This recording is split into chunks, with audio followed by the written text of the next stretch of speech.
Hello, welcome back to my channel and to another reaction video. This time we're checking out the pitch meeting for Alien Romulus. So, you have a movie for me? Yes, sir, I do. I was thinking we'd do another alien movie. Oh, it has been a couple of years since we had an alien burst out of someone's chest. And like 45 years since the original. What? That can't be right. 1979. Oh, I don't like how time works. It certainly does seem to keep marching on. So at the beginning of this movie, the space probe is going to visit the wreckage of the Nostromo, you know, the ship from Alien. Kind of seemed like that thing was absolutely vaporized by explosions. Yeah, well, turns out it wasn't. And this space probe recovers that same xenomorph. Oh, kind of seemed like Ripley killed that thing by launching it into space. Yeah, well, turns out she didn't, and it made its way back. Well, okay I mean, then. she did, So anyway, but we're they gonna meet found this it orphan named floating in Rain, who space. lives on this Weyland-Yutani mining planet, which sucks. Okay. And she's finally worked enough hours to leave, but they extend her miserable contract. Oh, not treating your workers right. That's deeply evil. Oh, come on, don't give me that look just because I desperately want to replace you with AI but haven't yet figured out the correct PR angle to make it seem not dystopian. All right, so anyway, she lives with her brother Andy, who's an android that her father left for her before he died. Very sweet. And one day her ex-boyfriend Tyler comes to her with a proposal. Weird environment to get married in. No, see, he's heard about this spacecraft floating above them that contains cryopods, which would let them leave to a planet that's 9 years away. Oh. Yeah, and see, they need Andy to come along because as an android, he can open doors and whatnot. So they take off as a little squad. Hey, who else is in this squad? Well, there's Tyler's cousin Bjorn, who hates androids. There's his girlfriend Navarro, and then there's Kay, who's his sister, who's pregnant. I imagine we'll learn a little more about them than that. Not really, No. no. What about the pregnant lady? What's her deal? She's a lady who's pregnant. Okay, well, I trust the pregnancy will go smoothly, as will the birthing process. Actually, it won't. What? I know you thought I was introducing a pregnant lady into an alien movie to not do something gross with it, but I'm gonna do something gross with it. Diabolical. So anyway, now it's time to go to the spaceship. Well, it's gonna be hard for them to fly a ship there right under the nose of the company. Actually, it's gonna be super easy. Barely an inconvenience. Oh, really? Yeah, see, they take a ship and go. Oh, you don't need authorization to leave the planet in a ship? Yeah, I guess it's like,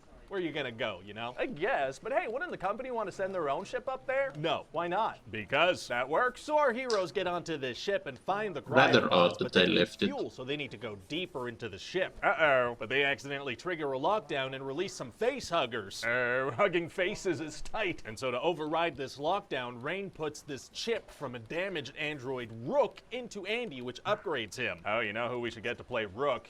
Ian Holm. You know, he played Ash in the original. Oh, sir, I'm sorry to say, Ian Holm passed away a couple years ago. That's okay. That's okay. What do you mean? We can't let something as trivial as death stop us. We can't let anything stop us. Okay. Can we at least make sure it looks really good? No deal! Oh my god. Then what happens? Well, one of the face huggers hugs Navarro right on the face, so they need to get that off. Oh, yeah, those things will hug you in the face. And her and Bjorn run back to the ship, and a chest burster bursts out of her chest. Oh, that happened fast. Did it happen that fast in the other movies? No, but when you No. speed these things up, you get to look at them faster. That's a good point. So then we're gonna have a bunch of really cool set pieces. Oh, yeah? Like what? Have you ever seen lady parts? What? Lady parts. You ever seen some? I've heard of them. Me too. So we're gonna put some giant lady parts onto a wall, and a xenomorph's gonna pop out and stab Bjorn in the eye. Oh, my God. And their ship they arrived on is gonna crash into the hangar of the big ship. Oh, wow. What are the odds it would crash right into there? 61%. That's a pretty specific number. Oh, it's a pretty specific place to crash. I guess that logic tracks. And also, Rain and Tyler are gonna get some guns. Oh, boy, here we go. Yeah, but if they shoot any of the aliens, they're gonna bleed acid blood, which will burn through the hull of the ship and cause an explosive decompression and kill everybody. Oh, it's gonna be tough for them to kill aliens without using guns. Actually, it's gonna be super easy. Barely an inconvenience. Oh, really? Yeah, see, what Rain does is she uses her gun. What? In zero gravity. Oh. What? Yeah, she kills a bunch of aliens, but because of the gravity, the blood just floats around, and she has to, like, dodge it. It's gonna be pretty cool. When their That bodies was continue really cool. actively bleeding, how would none of that reach the edge of the ship? No, they all bleed Also like very one true. burst of blood each, and then their bodies kind of just disappear. Nice. Oh, and we're gonna have a really cool scene where Andy says, "Get away from her, you B-word." Butthole? Bitch. Hey, watch it! No, that's what he says to an alien. It's an iconic line of Ripley's, believe it or not. That's an iconic Ripley line. It sure is, sir. Wait, why does an android say that? Because it's an iconic iconic line in this franchise, and in Legacy sequels, A really characters have to forced line. say iconic lines, even if it's unnatural and doesn't really make sense in Yep. context. Right, but seems kind of really weird. Kind of, yeah, but our hands are tied by a trope we ourselves created and constantly reinforce. Yeah, not much to do about that. Anyway, then that pregnant girl's gonna give birth to an 8-foot-tall monster. Oh! Yeah, it's a real gross giant baby hybrid that feeds on her and kills her, but Rain manages to launch it into space. Which maybe doesn't kill aliens. Well, this one's launched into space rings, so... You know, I'll bring it back if I want to. Fair enough. So what do you think? Sounds like a great time. This would be a great fit to go directly to Hulu. Oh, I kind of thought this would be a theatrical release. I don't know. Alien Covenant didn't do so hot in theaters. Yeah, but I don't know. I kind of feel like people might head to the cinema if we go back to basics. You know, dark space horror, no nonsense. Okay. Yeah. I'm really glad that Alien Romulus is doing well in the box office, and yeah, it's honestly a great, well, not great, but a really good Alien movie. I mean, there were some, they used a lot of, typical Alien tropes, which some felt rather forced. They mentioned the "get away from her, you bitch." That line is very shoehorned into the damn movie. And yeah, the whole zero gravity thing. Honestly, I really did like the whole sequence. It was really nerve-ending. But yeah, it's not without issues if you think about it too much. The other thing, I really think I like that Ryan pointed it out that